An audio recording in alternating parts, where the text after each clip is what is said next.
This is what he told me the vision was about. He said that he was the boulder. He himself plummeted himself into that sea, that placid sea. And he said that placid sea is my church. And it's not a bad thing, people. Don't understand, don't take it as though God is displeased. He's very pleased. But right now, we're placid in evangelism. We are taking him in. We are. And we're trying to give him out, and we're doing it in praises. And that's when he plummeted himself into us. That water that was going up, he told me, was your praises and your prayers and your worshiping me. It's what the church is doing now. It's praising and it's worshiping. We've had a time in our life for several years now of church's most important thing is praise and worship. And that's a good thing. It's okay. God is pleased with it. It's going up to him.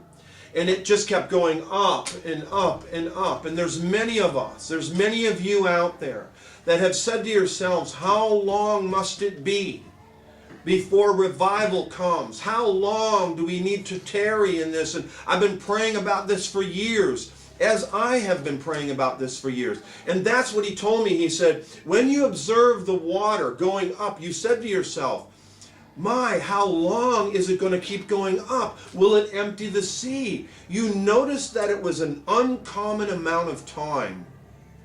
That's what he told me. It is an uncommon amount of time, but he's going to match that time. He's going to match that time of prayer and praise and worship as it's been going up to him, and he will make it come down because he accepted that prayer. He accepted that praise and that worship, and he's going to allow it to come down. And that same observance as it was going up, I observed it coming down, and I said, will it ever stop? Will it ever stop? We didn't want it to stop. We won't want it to stop because it's his acceptance of our prayers, our worship, and our praise now coming down into that very sea, which is the rest of the church. The church now that needs to be activated. The people out there that we will witness to that have once knew about church, perhaps once was at church and maybe they were hurt or never been in church, don't know Jesus, never been formally introduced to Jesus Christ, the living Son of God. We will now cause that ripple. What was coming down will cause that ripple with Jesus Christ in his name Jesus. Because remember, he plummeted himself into the water. He is the cause of all this. Without that boulder, none of this would have taken place. But he chooses to use us. He chooses to use me and you alike. So the water came down and I saw the ripples. And I observed as though I was in the water. So I know that I'm going to be a part of this. And I saw that the ripple, the wave, that wake, as people would call it, that use watercrafts and are out in water and know water. It's a wake. And that wake will hit the earth. And this is what the Lord told me. The earth is what the enemy thinks is his territory.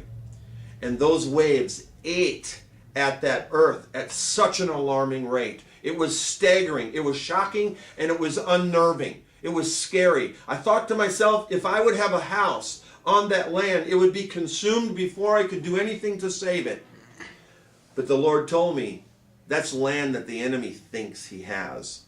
But it's going to be consumed. It's going to be consumed by me. Himself, Jesus Christ, the living Son of God. He has now released me to give this to you. What you do with it is totally up to you. Whether you know me and you say, well, I know him, it doesn't mean much. It's not my vision. It's the vision he gave me. And what you choose to do with it is your own. But this I believe, revival is coming. Revival actually is now in its making. It is, in effect, happening. Because we, the church that have witnessed revival, small revivals in the past, perhaps Pensacola, it happened in Cedarburg, Iowa, it happened in Smithton, it happened in Toronto at the airport church, it happened at Kingsway International in Wisconsin, wherever you were, wherever you experienced your little revival, This one is going to be tremendous, and it will be pure evangelism. It will be evangelism in its purest form, and it's in its most awesome form, because that's what God is sending us out. It's the ripples. It is all of us, 360 degrees, going out in every direction to eat away at the soil of which the enemy feels is his, but it is not. And it will be at an alarming rate. And I say, let's enjoy it. Let's band together. Let's keep praying harder. Let's worship harder. Let's seek God more, because it's soon to come down. The water is soon to come down. Rejoice in it, people. Rejoice and be happy, and know that Jesus Christ, as Hebrews 4:13, everything is laid bare. He knows it all. He knows where we are. He knows where you are. And he's got us where we're at for a purpose. Enjoy. Love him. Have an intimacy with him, because he's about to send us out. He's about to send you out. And it starts with 1, and then 2, and then 4, and then maybe 10, and 30. Enjoy, and know that God loves you. Peace.